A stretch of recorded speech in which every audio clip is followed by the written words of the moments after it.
Alright, we should be live for World Quant Office Hours. Welcome everyone. New week, right? I think we're in week 6. We're talking about neural networks and deep learning. A little bit of a crash course. Trying to really lay out that foundation for y'all to have so you can learn more about this on your own time or a different course. That's really the goal for this week with deep learning. Not for us to become masters, because it does require a lot of work to become rather proficient with deep learning and neural networks, but to have a pretty good foundation for that. And sort of a recap what we did last week, we talked about, what are these neural networks, what is deep learning. We sketched them out a very simple network, and we sort of talked about the idea how you can expand this to have a greater, even a deeper network. And we started playing around with the package or the framework that will allow us to create these neural networks. And that was TensorFlow. TensorFlow is maintained by Google. And there is a Python API that one can use to build these neural networks. These neural networks that use TensorFlow using the Python API. And that's what we started seeing on Thursday, that API. All right. So today we're going to continue with looking at TensorFlow, and we will also hopefully start building up a very simple neural network model in TensorFlow. And that's what we're kind of building up for today.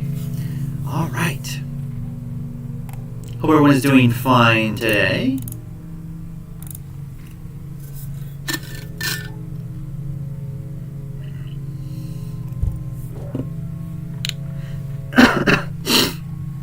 Okay, so I'm going to do new Python 3. Let me open up a new Python 3 notebook. And let's pick up where we left off about some of the subtleties between NumPy and TensorFlow.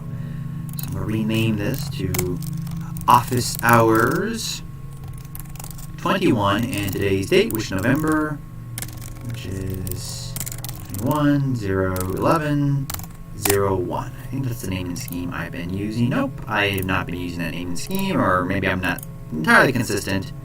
Let me just go ahead and change this up.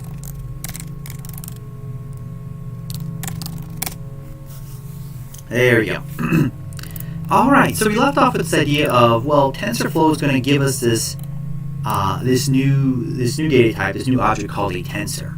Right? TensorFlow, and we said, it's called TensorFlow because a tensor is sort of an n-dimensional array, and we can view these n-dimensional arrays will flow through a network, so TensorFlow. So the fundamental data type that TensorFlow provides for us is this tensor. And we started playing around with this idea of a tensor and realized, it's kind of like a NumPy array. What we've seen so far is that this tensor behaves so much like a NumPy array. So let me go ahead and create some NumPy arrays. I want to point out a subtlety when we start working with these TensorFlow tensors for us to be aware about. So for example, if I say D, I'm going to create D as a NumPy array, and I will create a NumPy array, just a two-dimensional array, 2 rows, 2 columns. And that's what I have here, and I can choose the data type. Recall that I don't have to choose the data type, it actually defaults to something. But here I am specifying to NumPy what is the data type for that array. So we're trying to explore the consequence of this data type. So I have 2 arrays that are the same, they contain the same data. However, they differ in the data type. One uses int32, one uses int64. So the same integers are being stored in an array, it's just that one takes 32 bits to store an integer, and one takes 64 bits to store the integer.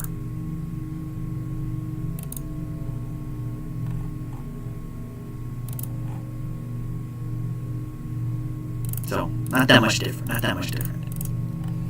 Okay, so one takes 32, one takes 64. And we can add these, no problem, in NumPy, right? Let's see what happens if I try to add them in NumPy. They work out. But my question is, what is the resulting data type of the array? Because they have different number of precisions. One uses 32 bits, one uses 64. So I'm kind of curious to see what is the resulting data type. It's 64 bits. So it looks like in order for this addition to be performed in NumPy, there had to be a cast, there had to be a conversion. from 32 bits to 64 bits. And NumPy didn't complain to us, it went ahead and proceeded to do the operation. Well, let's create another NumPy array. Well, actually, let's go ahead and have D plus D. I'll create another one, just so it would be a different object in memory, just as a fair comparison. So here I create B. It's the same data type as D, so we should expect that this addition occurs without any issue. And since they're both 32-bit precision, we should expect the data type of the resulting sum is also 32. But just because NumPy performed the arithmetic, I'm kind of curious to see if there's any performance difference between adding two NumPy arrays that are different data types. I understand that this is not going to raise an error in NumPy. I can add a 32-bit with a 64-bit. What happens underneath the hood is it upcast that 32-bit precision up to 64 bits. So let's see if this is performed with some sort of performance hit. So I will use time it, and I would do the B plus D, so same D type, int 32. Let's see what happens. Let's see how long that takes. I see Mickey Rat is here. Welcome, Mickey Rat. Let's see how long that takes.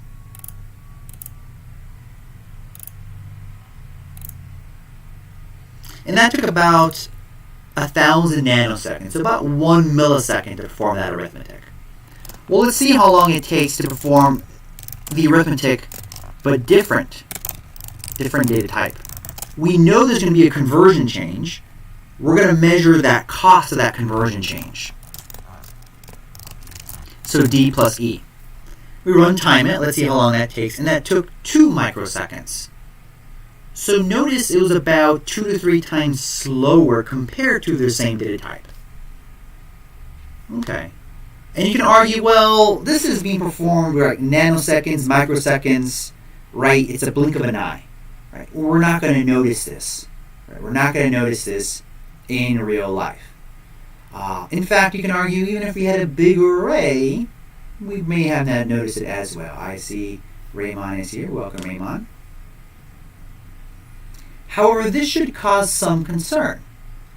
Because if TensorFlow behaves this way, if TensorFlow tensors behave this way, where I can add 2 tensors of different types and it still performs the arithmetic, I might write some code that is not as performant. I might write some code that works, but might be 2 or 3 times slower. And imagine if we have these very deep and big systems where we really want performance, where things might take days and weeks and hours, days and weeks timescale to train. Having that double and triple the time will be really detrimental. So we understand that with when we do with neural networks, we really want better performance. Small percentage in performance is going to really pay off given the magnitude we're dealing with, given the scale we're dealing with.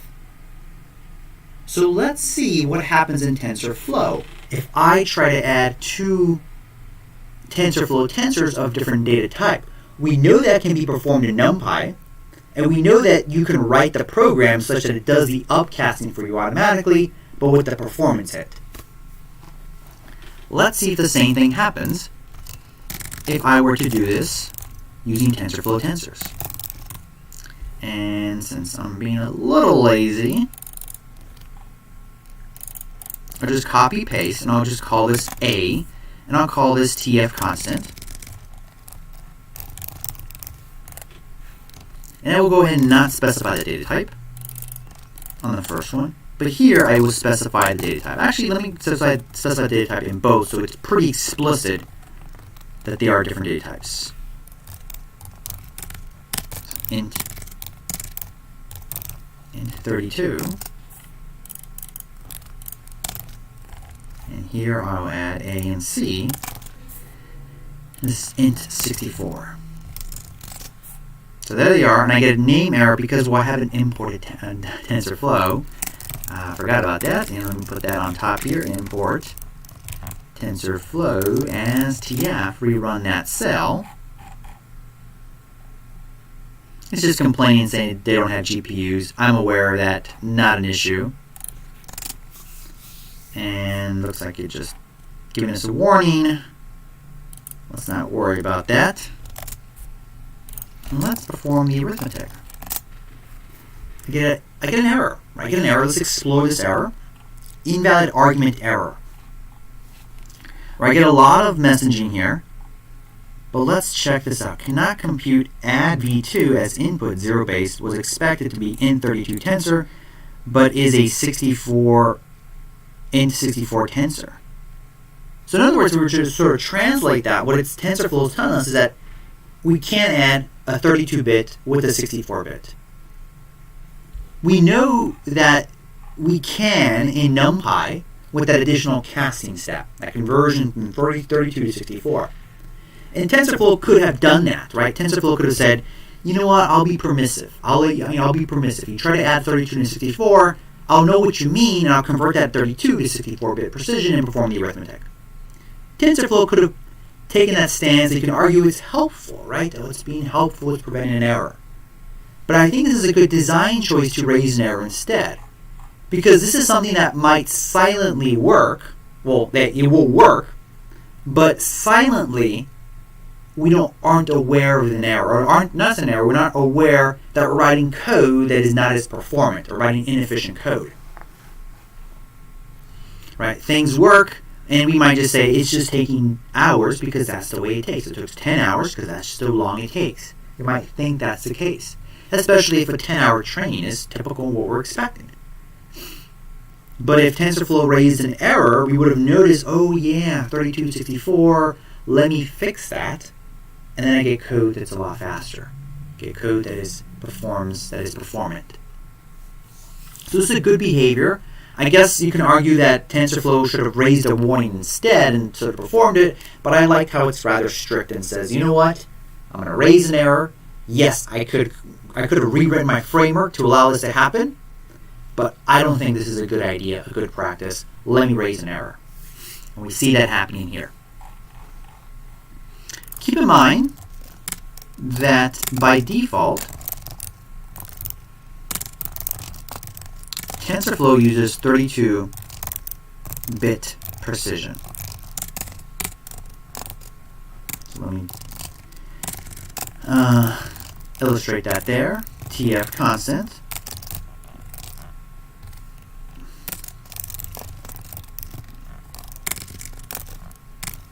I can just copy this there. So notice if I don't specify the data type, let's see what it is. Let's see what it is. 32, 32. So by default, TensorFlow uses 32-bit precision. NumPy by default uses 64-bit precision. I go here, and I copy this code right there.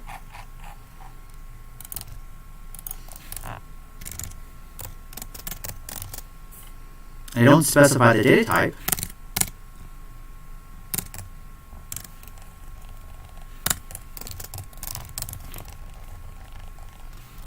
Let's see what we get.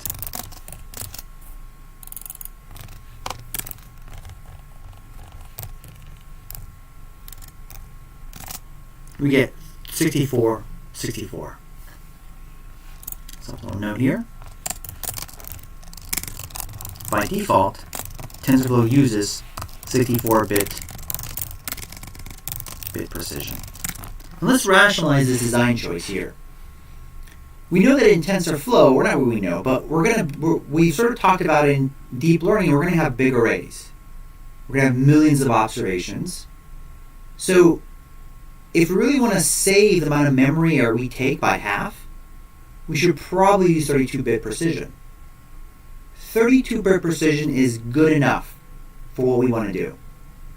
So if we represent our tensors and our arrays using 32 bits, half of what NumPy defaults to, we're going to be in good shape, right? We're going to run the risk of running out of memory, or even if we don't run out of memory, so it's great to use the least amount of memory as we can possible.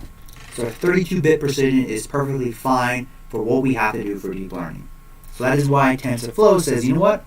I'm going to default to 32-bit precision because that's good enough. If you want to use 64, you got the capability. If you want to use 16, you got that capability.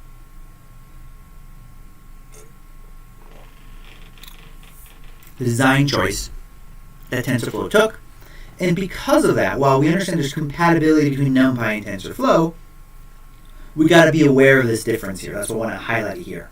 How NumPy defaults to 64, we can add arrays of different precisions. TensorFlow defaults to 32, we cannot add arrays or tensors of different precisions. We cause that error to occur. Been doing a lot of talking, so questions you will have of what we've done.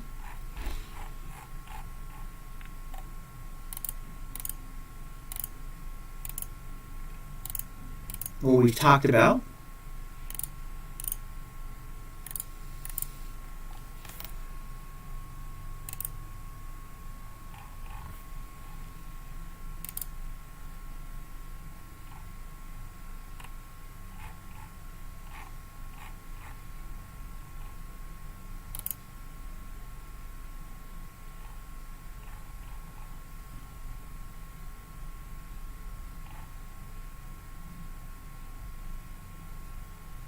Okay, do let me know.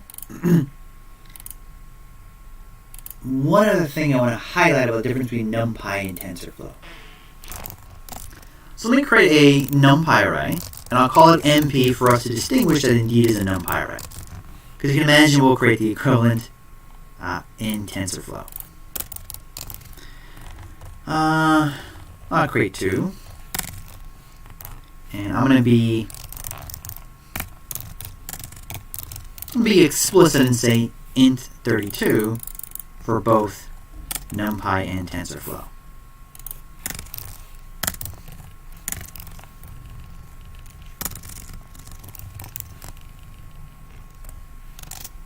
So there we go. I create a NumPy array and a TensorFlow array. I can take my NumPy array, and I can say, let's convert one of the elements. And it changed. So NumPy, our arrays are mutable. We can change, right? We can change one of the elements. Kind of what we do with lists. Well, let's see what happens if I do that in TensorFlow. Let's change one of them, and I get a type error. Objects does not support item assignment. Right? This is the same error we get. All right, let's see. We've seen this error before, right? We've seen this error before. If I create a tuple, and I say my tuple, and I say, well, let's change one of the one of the elements in like I'm going to give an index and a random index to be -1. I get the same error I get. Right? Of course, different messaging, but it's pretty much the same. Some object does not support item assignment. Right? Some object does not support item assignment. Right? In this case, our object is a tensor. But we see here that another difference between TensorFlow tensors is that they're immutable. They're an immutable data structure. So 3 differences we talked about. Defaults to 32-bit precision for TensorFlow compared to 64 for NumPy. Arithmetic or operations between tensor must be all the same data type and precision. So we can't add 32 and 64. Right? We see that's a good safeguard for writing code that is not as performant. And finally, we see here that a TensorFlow tensor is immutable compared to a NumPy array that is mutable. That is that last difference there.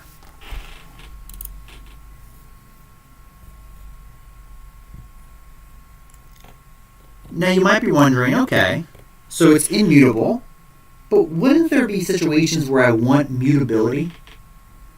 Wouldn't there be situations where I want some tensor, some data structure to be mutable? Right? We understand this, right? We understand that when we sort of talked about last week is that we have a neural network, and we train these neural networks so that we learn the best set of weights, right? That's all we're trying to do, right? I know I tend to say that's all we're trying to do, sort of simplify things, or grossly simplify things.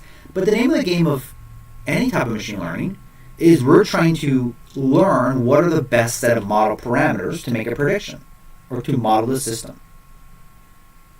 in deep learning, learning those weight values. Every time we train the algorithm, we're trying to, every iteration of training, adjust those weights appropriately. So we expect that in our system, we probably want some sort of tensor to be immutable, to have some sort of W to be mutable, right? That's where I can use that W there, right? W, the weights we had there when we did the math, we probably want them to be mutable. So TensorFlow does provide a data structure of tensors that are mutable. So let's explore that.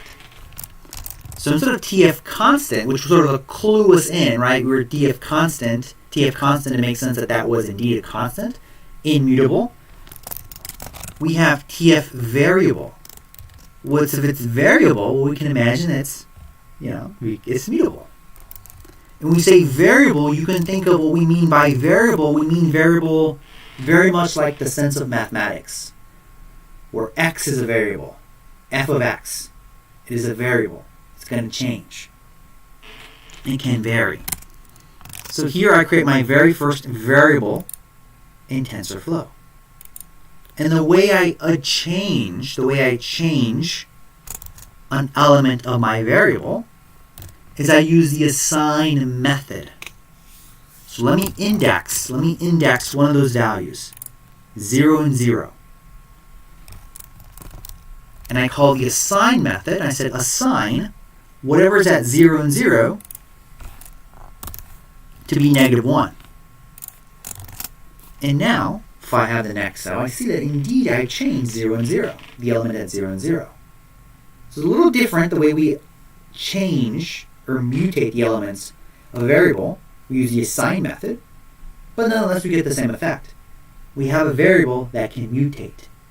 And as we construct these systems, you can think of these variables will be the weights, the things that one must adjust and modify as we go through the training cycle.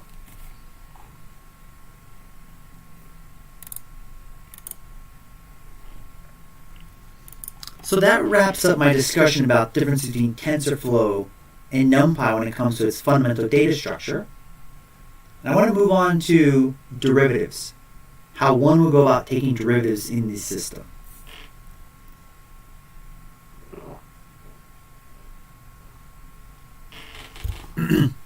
Any questions you would like to add before we move on?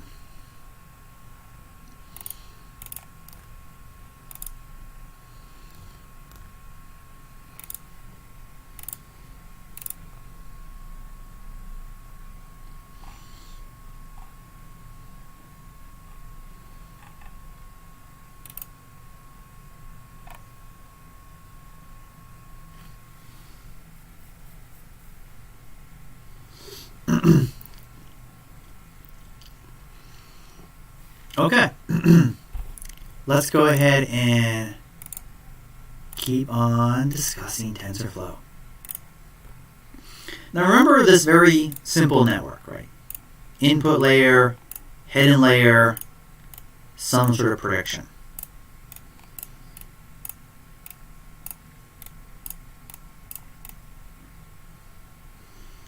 And we wrote out the equations that describe this system. So these are the equations of how you make a prediction, and then you apply gradient descent, whatever type of gradient descent algorithm. We'll talk about variations of gradient descent. You perform gradient descent to optimize the weights. Right? There's a loss function. You must take the derivative with respect to the weights, and you optimize it. And that's how we train this system.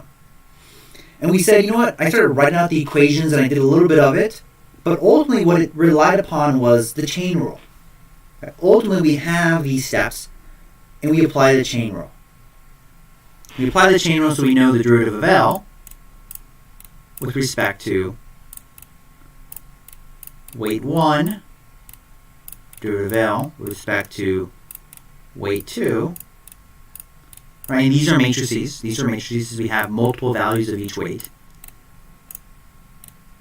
of the bias, bias 1, and bias 2.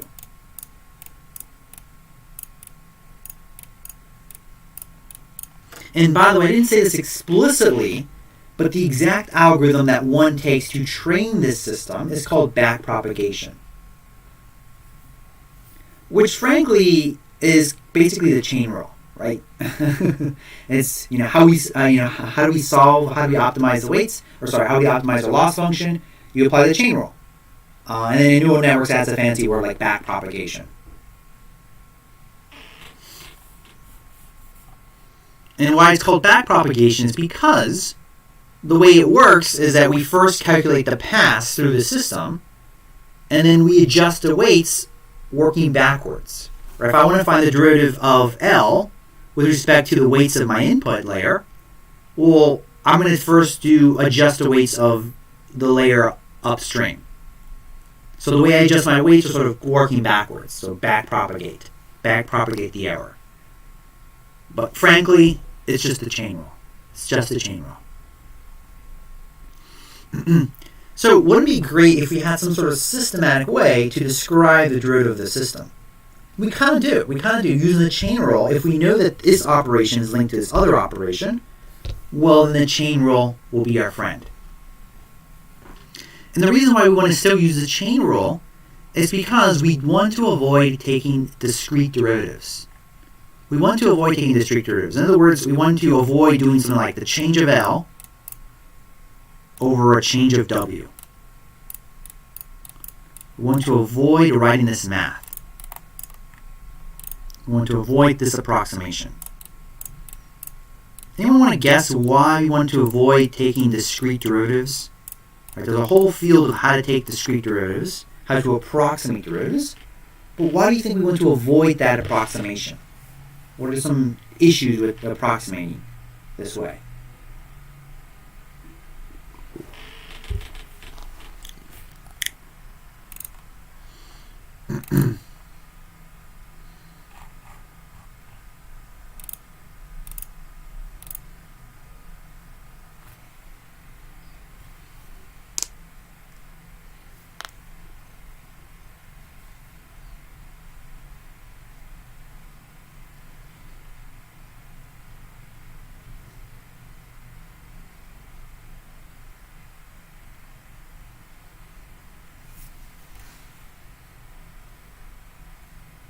Okay, L is the input layer. L is a loss function. Loss, right? And that's what we want to compute. We want to compute the derivative of our loss function with respect to the weights. 1 here, maybe that's what you think here. 1 just represents the weights associated with the input to the hidden, as opposed to the weights associated with this hidden to the output. So this is W1, and this is W2.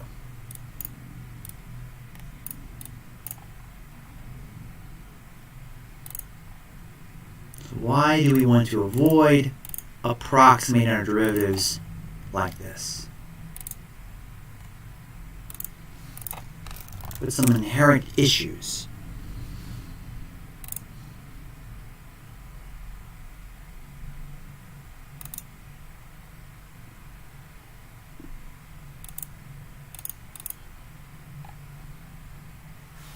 Well, the problem with this discrete approximation is because we're running the issue of numerical error, or of some sort of level of precision, right? We might, with this discretization, we have an approximation.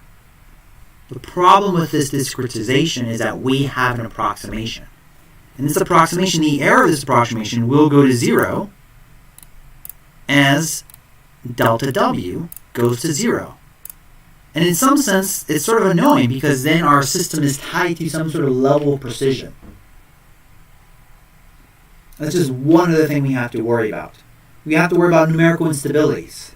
Right, we can approximate derivatives, but I haven't done this in a while, but there's a whole slew of issues we have to worry about numerical stability when we're discretizing our system to approximate the derivative. But the good news is we don't have to approximate the derivative. I see Ramsey Case here. Welcome, Ramsey. The good news is we don't have to approximate the derivative. And the reason why we don't have to approximate the derivative is because if our system is composed of elementary functions, of which we know how to take the derivative of, in other words, if our system is composed of things like e to the x, right? We know what the derivative of e to the x is. We know what the derivative of x squared is. Right? You can imagine we have sort of a library of function and its derivatives. But if we have this system composed of elementary functions that we know how to take the derivative of, and we know how these things are linked together, then a simple chain rule would suffice. So there's no need for us to compute numerical derivatives. We can compute the derivatives with whatever precision we have in our computer.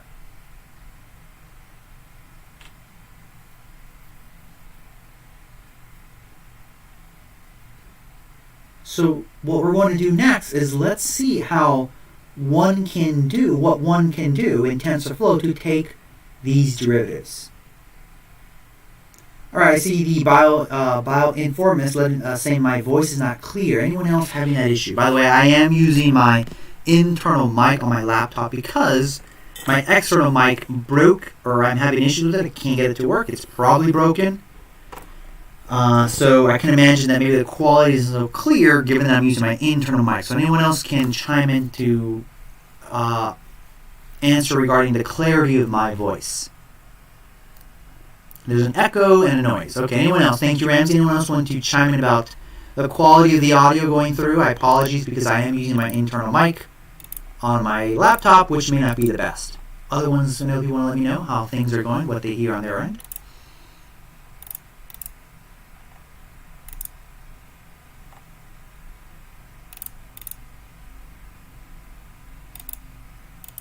Some echo, not bad. Okay, some echo, not bad. It's a little annoying. And let's see. Let me see if I can adjust. I can do something to make it work. Give me a sec.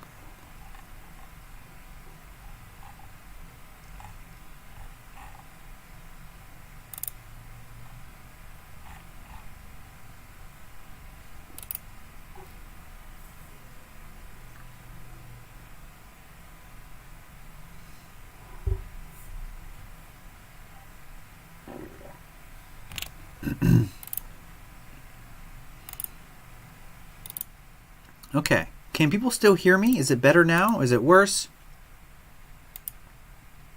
Okay, anyone else? Now I've made some change. Let me know if it's better, worse. Maybe you can't hear me at all. Let me know. I think I made a change in my streaming software. Quite better now.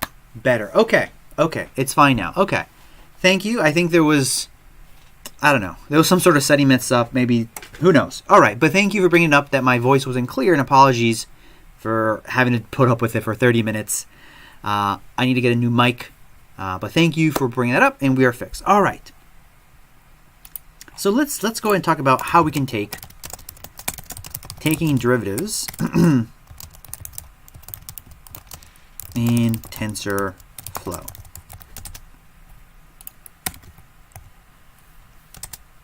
Okay, I had a question about NLP. How can I incorporate data cleaning into the pipeline? I have a number of data sets to clean to extract the same way, right? You can think of a data cleaning as a step, a transformation step. So what you should really do is you should have a transformer that does that cleaning for you. And that would be perhaps the cleaning process will happen before you vectorize. Or additionally, in scikit-learn, the count vectorizer, or any of these vectorizers in scikit-learn, you can specify a tokenizer, a tokenized function. Tokenizer. And this is the callable that actually breaks things into tokens. So there you might define a function that does the cleaning. So two ways. You either have a transformation step, which I will lean towards because it's sort of more idiomatic scikit-learn, or modifying the tokenizer, providing your own tokenizer in your count vectorizer. Okay. Let me know if there are other questions, and I'll move on to taking derivatives. Okay. So let's go ahead and do that. Let's go. We're already imported TensorFlow. I'm going to create a variable. TensorFlow variable, and I will give this variable an initial value, 2.0. So I have a variable x with initial value 2.0.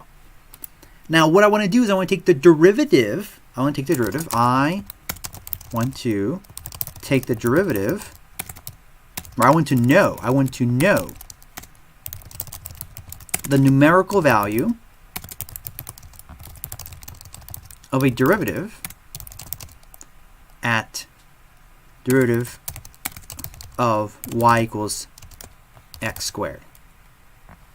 That's what I want to do. I want the numerical value of the derivative of y equals x squared, given that x equals 2. I can do this, right? It's a pretty simple function. So dy dx is equal to 2x. Very simple system, 2x. So that means that numerically, dy dx is equal to 2 times 2 equals 4. Pretty simple. I can do it right now. But let's do this in TensorFlow, right? Let's try that. Okay. So what I got to do in TensorFlow is, it's a little weird, but I say with TF gradient tape as tape.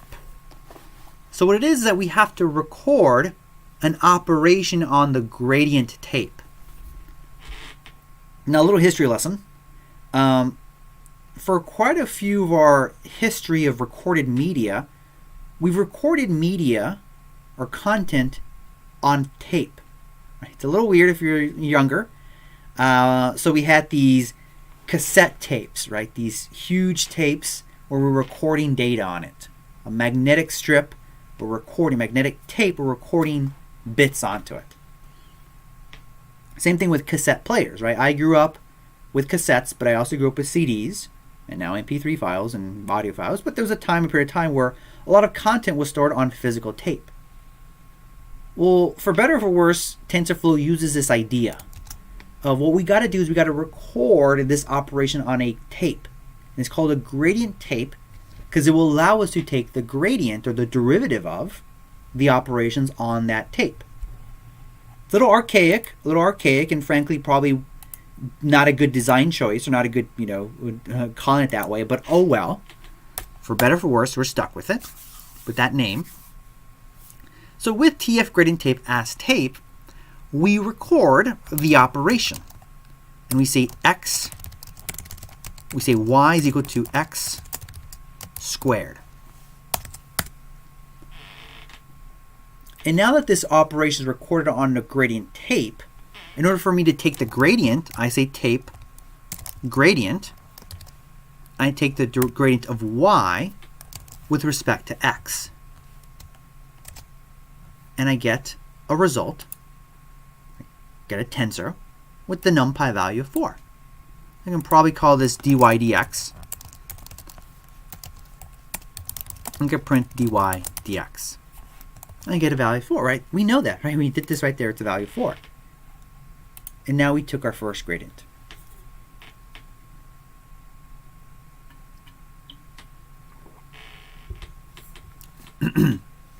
A little weird, so let me recap what we did. We open up a context, TF gradient test tape. We have the operation. And then once we've recorded that operation, we take the gradient. Tape.gradient, y, and x. See, another question here in the chat. Another question, how do you count the number of complex words greater than 2 syllables? I saw that NLTK has a sonority sequence. Is there any other way? There might be a way in Spacey how to count syllables that I know on top of my head. I don't know. So look into Spacey, or as you sort of have the NLTK Python package, might have some provisions on counting the number of syllables. Any questions about this gradient tape before we see a little more other examples of this taking derivatives?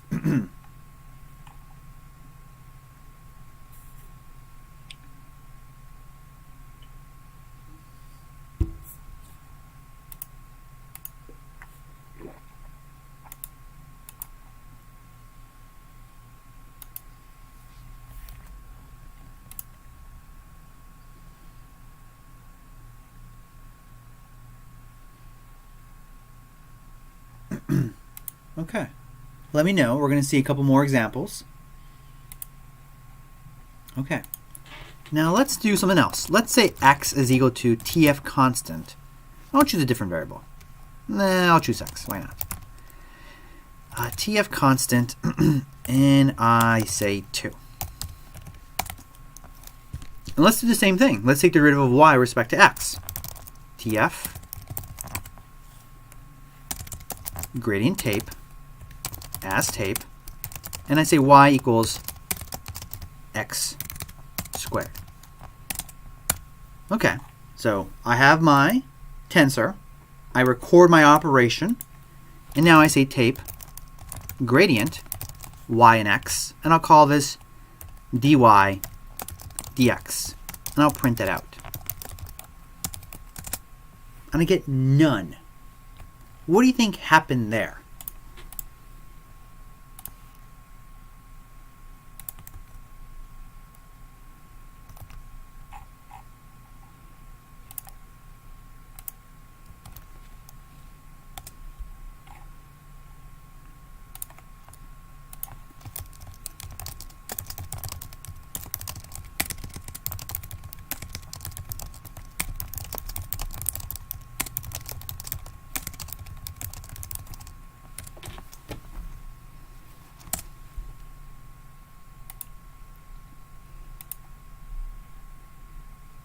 Okay, I see a question here. Why the result is 4 when x is 2, when x is 2 was not defined? Well, x is 2 was defined up here, right? Right there. As Mickey Rat pointed in this example here, we get derivative of a constant is 0, right? We record an operation that is built upon a constant. And I try to take a derivative of a constant with respect to another constant. Yeah, I can't do that, right? Or that's not what I want to do. I didn't express to TensorFlow what I actually wanted to do. So I get none instead. Right, this is sort of like this, I'm not sure about you, but when I was learning calculus, a common thing the teacher liked to do for us is they would say like y is equal to pi squared plus 1. They'd say, okay, what's the derivative of y? And people, the trick was, or the thing they were trying to trip us up on is, we see the squared and we think pi is a variable, so we write 2 pi. Right? That's what that was what the teacher was trying to trick us, for us to write 2 pi. But it's like, wait a minute, pi is a constant, right? Pi squared, that's just a number. So it should really be 0. Same thing happened here, as y'all been as pointed out. Where x is a constant now, so I take a derivative of, so I have a constant, so I have a y is equal to a constant squared, taking derivative of a constant with respect to another constant, yeah, I get none. Right, I guess I could have been given a 0, but it said give us none, because that's not what you want me to do here. Yeah, so a little, keep that in mind.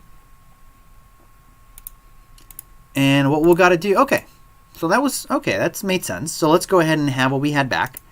But now let's have a little more complicated scenario. As we saw on the whiteboard for these neural networks, things can get complicated, right? This is a simple network. We can imagine we have more complicated networks where things depend on other things, depend on other things, depend on other things. Perfect exercise for the tensor, for a perfect example for using the chain rule. So let's say we're trying to compute the derivative. We want dy dx. We want dy dx. That's what we want. And we say that y is equal to z squared. Okay, y is equal to z squared. And we also say that z is equal to x plus 2.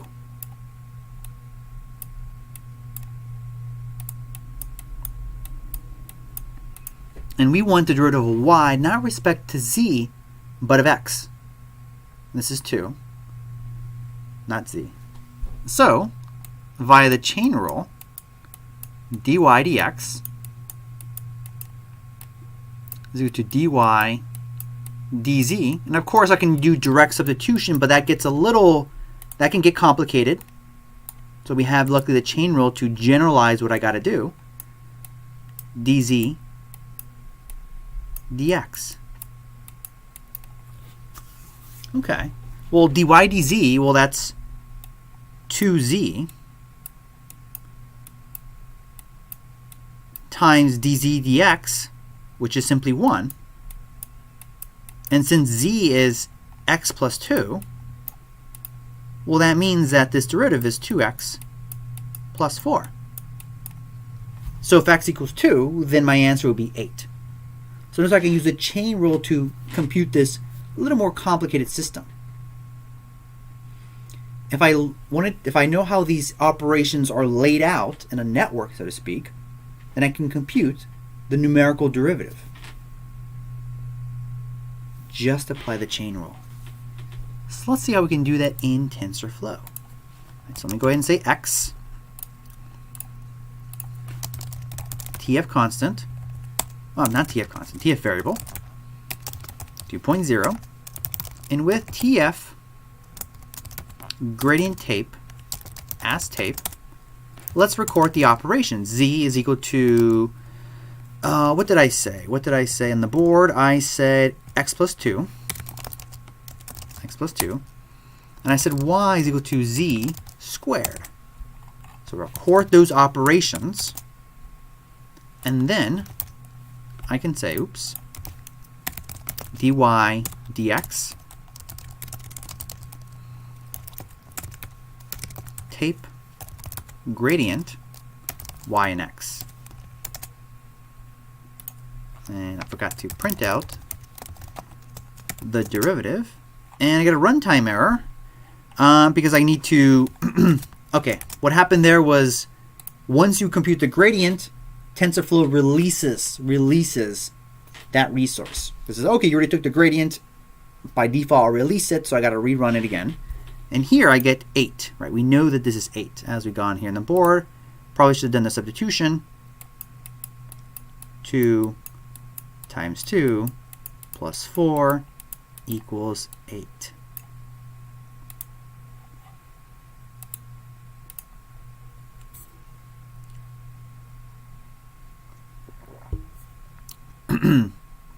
Okay, so how can you get the derivative of a sequence of values? So when you say a sequence of values, do you mean x can be 1, 2, 3, 4?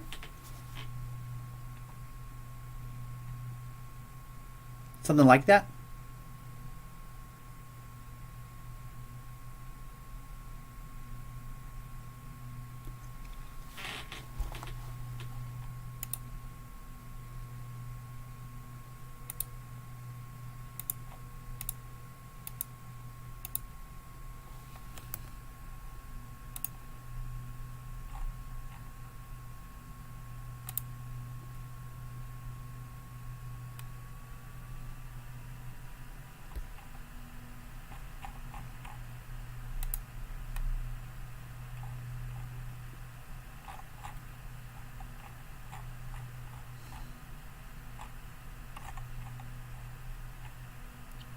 All right, PLT plot dx dy dx.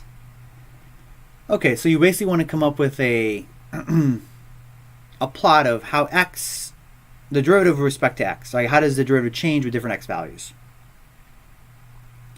Well, one thing let's try that out. Let's see if I can replicate that.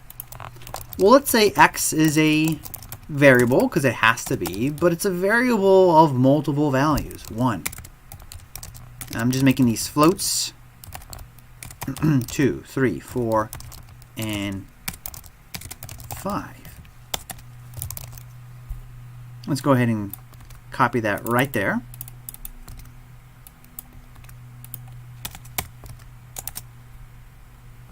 And then I can go ahead and take, so now I have a vector of values. And now I know how that derivative changes with multiple values of x. So very much I can have x be a tensor, right? Be a vector, or an array, however you want to call it. We'll use tensor because that's the vocabulary TensorFlow uses, a tensor. I can have x to actually be a true tensor. In other words, not a scalar. And notice I have the derivative with respect to those different components of my tensor. So then I can go ahead and do that, plot if I wanted to. or whatever I want to do. All right, this is important because my weights are going to be tensors, are going to be more than one dimension. And we saw that in previously how we had to take the derivative of my loss function with respect to the weight matrix. So it makes sense that I have a capability of having x be more than a scalar. It's an example right here.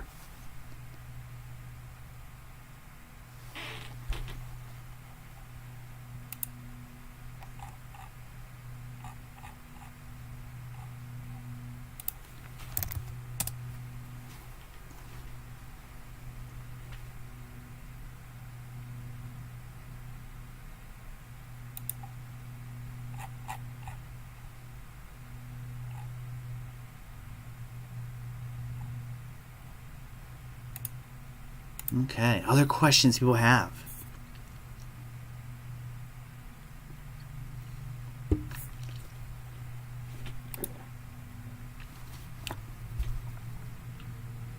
Okay.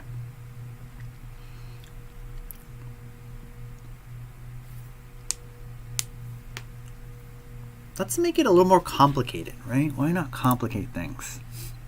Just to see the power that we have with TensorFlow. Let's say y is equal to the cosine of u. And u is equal to x squared. I don't know. Let's make it even more complicated. Maybe I'll make it way too complicated for myself. U is e to the z, and z is equal to x squared. What I want is dy dx, which I can apply the chain rule. It's the same thing as dy du times du dz times dz dx. Something that looks complicated, I can simplify using the chain rule. Or break it down into digestible chunks, right? Maybe not necessarily simplify it, but break it down into digestible chunks. Well, the cosine of u, if I recall, is negative sine of u. I believe so. I could be wrong. Right? I'm not sure what's the last time I've taken the derivative of cosine before. Derivative of u with respect to z. Well, derivative of e to the z with respect to z is just dez. So it's ez. I guess that's easy. Haha.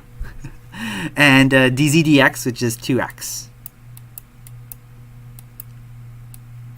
I think that's it. I think that is it. So if I rewrite this and I do substitution, right, I bring in what is u, what is z, and what is whatever, what I have is 2 times ex times e to the x squared times the sine of e to the x squared.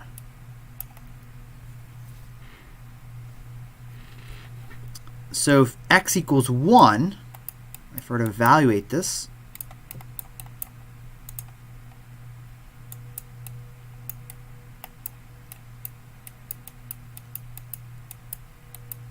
just x equals 1, of course I can choose whatever x is. I should have negative 2 e times sine of e. I think that's what I did. I think that's how it comes out to. I'll put this in a little parentheses so it's... Okay, there you go. A little messy. But I think that's it. Which will approximate to negative 5.4. I don't know what the sine of e is. Who knows, right? We can use a calculator for us, right? We can do a calculator. 2 times e times sine of e. Let's see what happens. I guess Google did recognize that. Negative 2.2, right? Negative 2.23.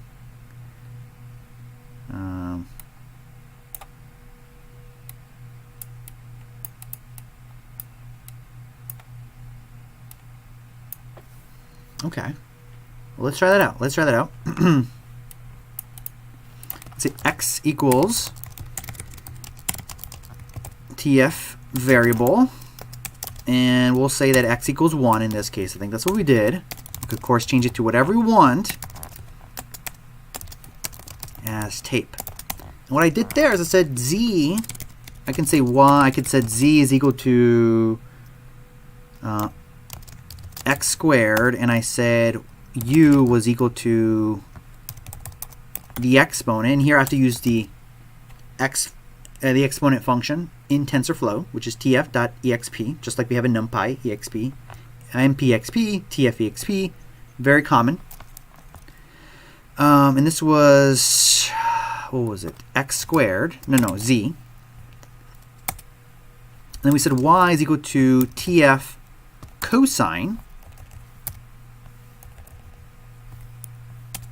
just like we have np cosine, tf cosine, and that was a view. And then I can say dy dx tape.gradient y respect to x, and I'll print out the gradient, and I get the exact same answer. So notice how I can have a very complicated network of connections of how y is a function of x, have all these elementary functions that I know how to take the derivative of, I take the derivative absolutely exactly, and I can rely on this gradient tape process in TensorFlow to actually calculate me the numerical derivative. This is great because this is going to scale, right? This is going to scale when I have a very complicated network.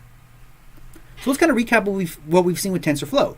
We've talked about this idea of TensorFlow tensors and how they differ with NumPy arrays.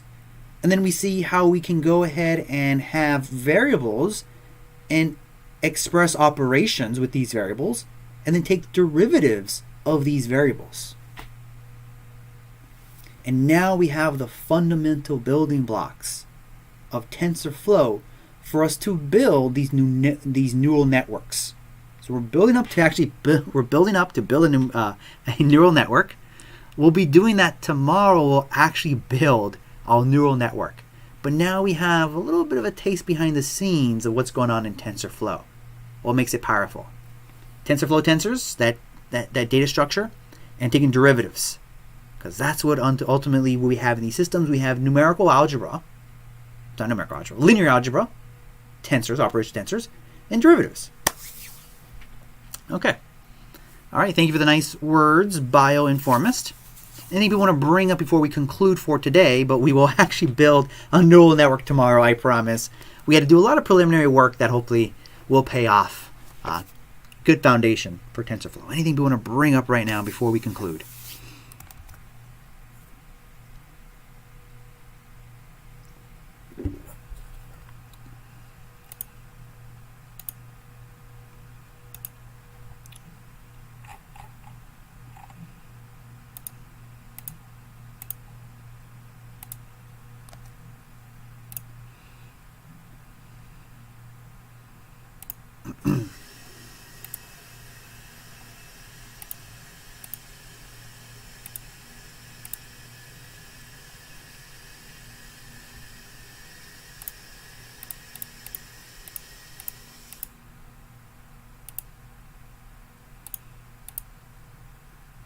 Okay, if not, take care, have a good rest of the day, and we'll see you tomorrow. We'll actually build a neural network in TensorFlow. We're now at that point.